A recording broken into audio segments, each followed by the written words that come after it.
Welcome back to the final part of the top 15 movies of 2010 countdown. We are down to the final three. I think there's a pretty good chance that you know what the three remaining films are. The question is, in which order will they come? Let's find out. Also, Happy New Year.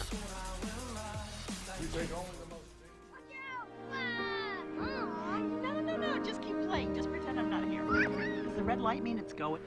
Toy Story 1 and 2 are classics, and are considered by most to be the best animated films of all time. Over 10 years in the waiting, surely Toy Story 3 couldn't live up to the hype? Well, yes it could. In fact, I'd go so far as to say it's my favourite of the trilogy.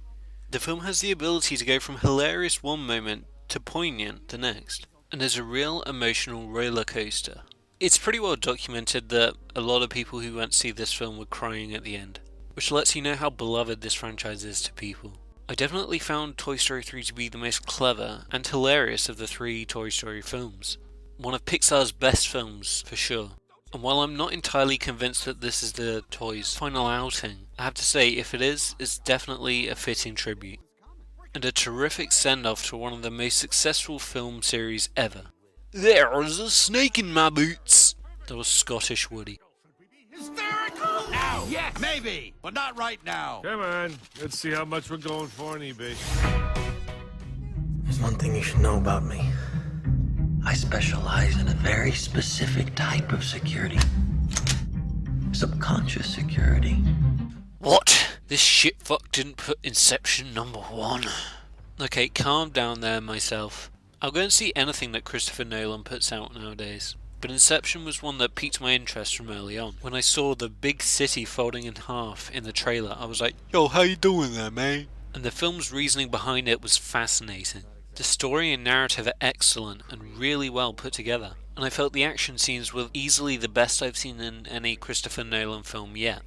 After seeing the film at the cinema, I was really happy with it, but it wouldn't have been this high up on my list. It wasn't until I watched it a second time on Blu-ray when I began to truly appreciate it. Visually, the film is superb, along with the very strong performances from the cast.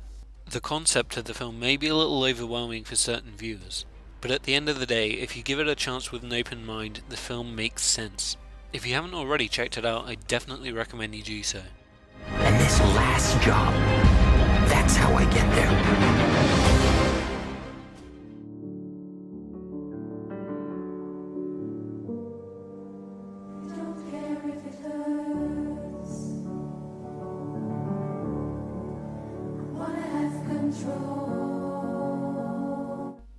Creep by Radiohead, performed by a Belgian girls' choir. How does this even exist? Like pretty much everyone else, I was hesitant when I first heard a movie was being made about Facebook. But I saw Jesse Eisenberg was in it, and he was pretty cool in Zombieland, so hey, I'll give it a go. And wow, what a performance.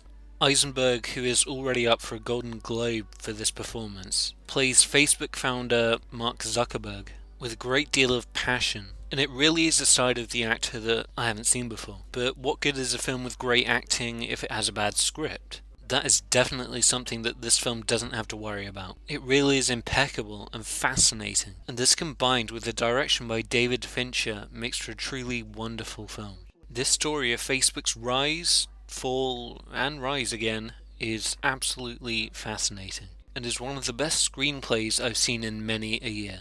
A terrific soundtrack and superb supporting cast help make this a film that I think is going to do really well when the awards start coming out. It was a really tough choice, particularly between the top three, but in my mind there is no doubt that this is the best movie of the year. Even if you don't like Facebook, you need to check this movie out. That to Facebook. Is there anything that you need to tell me? Your actions could have permanently destroyed everything I've been working on. We have been working on. Did you like being a joke? Do you want to go back to that? Mark! Well, that's that. It's been a great year for films, and I've had a lot of fun putting this list together. Stay tuned to this channel in 2011. I've got some pretty exciting stuff coming up as the year goes on. Keep your eyes peeled. Any subscriptions, comments, likes, favourites, what have you are very much appreciated, and thanks for watching. Here's hoping 2011 will be just as good a year for film. And in fact, I may do a most anticipated films of next year video sometime.